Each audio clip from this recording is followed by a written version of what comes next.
दोस्तों, इस वीडियो के पहले पार्ट में हमने 3 रहस्यमय लोगों की कहानी आपसे शेयर की थी।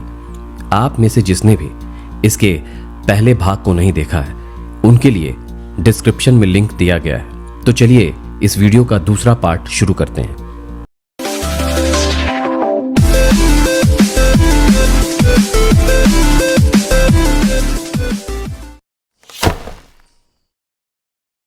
कहते हैं एक माँ अपने बच्चे को अंधेरे में टटोल कर भी पहचान लेती है, लेकिन बॉबी डनबर के केस में ये बात गलत साबित होती है। ये 1912 की घटना है जब 4 वर्षीय बॉबी डनबर अपने परिवार के साथ लुसियाना स्थित स्वैजल लेक पर घूमने गया था। बॉबी यहाँ से अचानक ही गायब हो गया। उसे हर तरफ खोजा गया। पुलिस में रिपोर्ट दर्ज कराई गई, लेकिन उसका कहीं पता नहीं चला। इस घटना के लगभग 8 महीने बाद पुलिस ने मिसिसिपी में बॉबी को बरामद किया। बॉबी किसी विलियम वॉल्टर्स नामक व्यक्ति के साथ था। विलियम पुलिस को बार बार कहता था कि वो लड़का बॉबी नहीं बल्कि जूलिया एंडरसन नामक महिला का बेटा चार्ल्स ब्रूस एंडरसन है, मगर पुलिस ने उसकी बात नहीं सुनी। खैर, पुलिस ने भले ही विलियम्स की नहीं सुनी, लेकिन बॉबी के माता पिता तो ये पहचान ही सकते थे कि वो उनका बेटा है या नहीं। बॉबी जैसे दिखने वाले उस लड़के को लुसियाना लाया गया। यहाँ बॉबी के माँ बाप ने देखते ही कहा कि वो लड़का उनका ही बेटा है। बॉबी की मां ने उसके शरीर के तिल तथा अन्य निशानों के आधार पर इस बात की पुष्टि कर दी कि वो वही बॉबी है। इधर विलियम को अपहरण के अपराध में सजा हो गई। दिन बीतते गए। बॉबी भी अपने परिवार के साथ घुल मिल गया। 1966 में वो इस दुनिया को छोड़कर चला गया। उसके 4 बच्चे थे। उसने अपने साथ बचपन में घटी हुई इस घटना को अपने बच्चों के साथ साझा कर दिया था।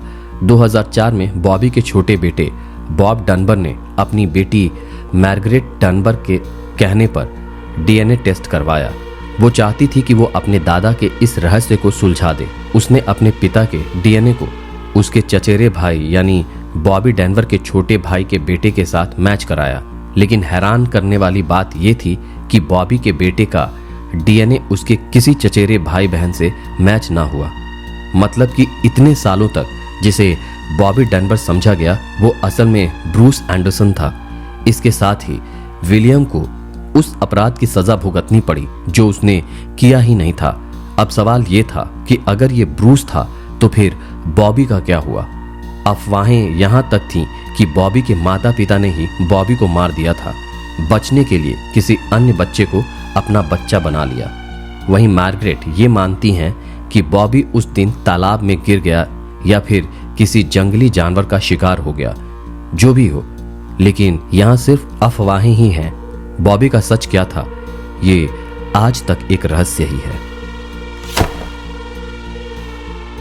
बच्चों का गुम हो जाना कोई नई बात नहीं है। कई बार वे किडनैप कर लिए जाते हैं तो कई बार जाने अनजाने में घर से बहुत दूर निकल जाते हैं। लेकिन टिमोथी पिट्जन का केस बाकी अन्य सभी मिसिंग केसों से अलग है।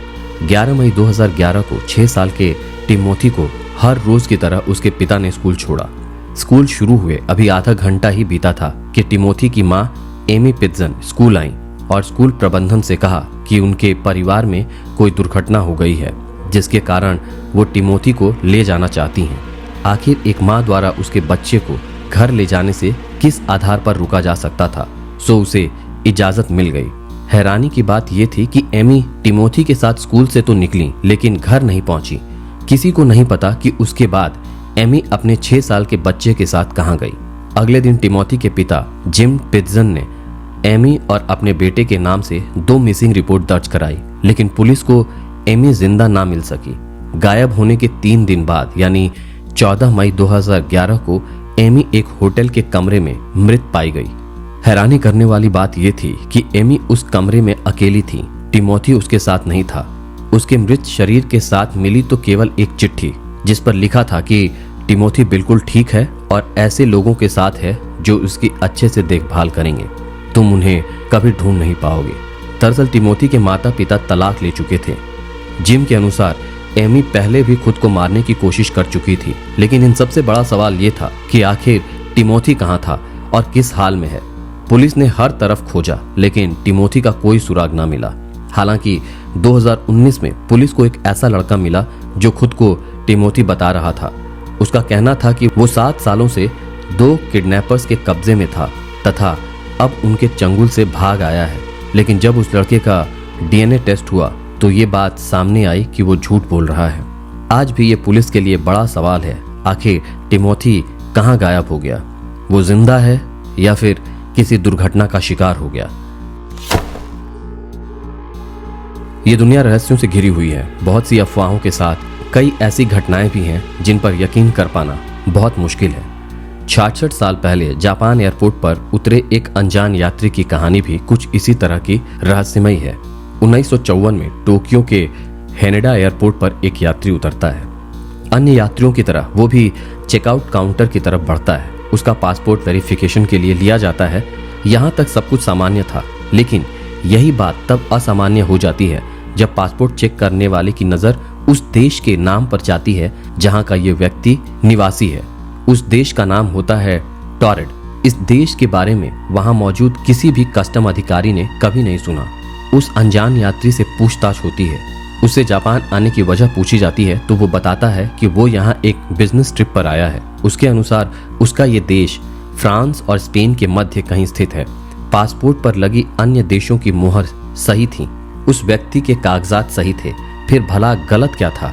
गलत ये था कि जिस देश से आने का दावा वो व्यक्ति कर रहा था वो देश दुनिया में कहीं मौजूद ही नहीं था। जिस कंपनी का कर्मचारी वो खुद को बता रहा था उस कंपनी का कहना था कि उसका इस तरह के किसी व्यक्ति से कोई संबंध नहीं है। इसी तरह वो जापान जिस कंपनी में मीटिंग के लिए आया उन्होंने भी ऐसे किसी व्यक्ति की जानकारी को झुठला दिया।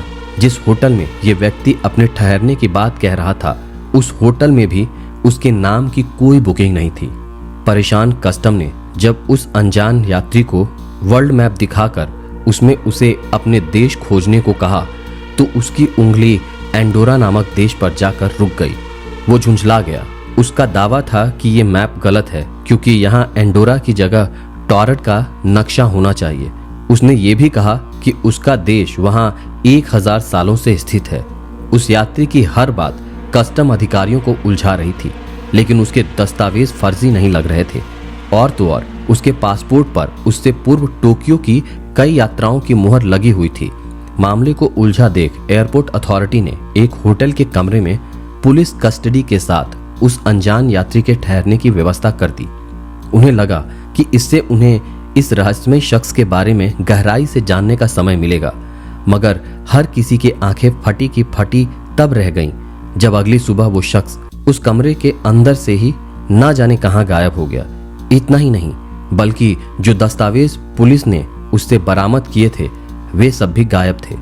वो शख्स कौन था, कहां से आया था और ये टोरेट देश का क्या राज था, ये सब आज 66 साल बाद भी एक रहस्य बना हुआ है।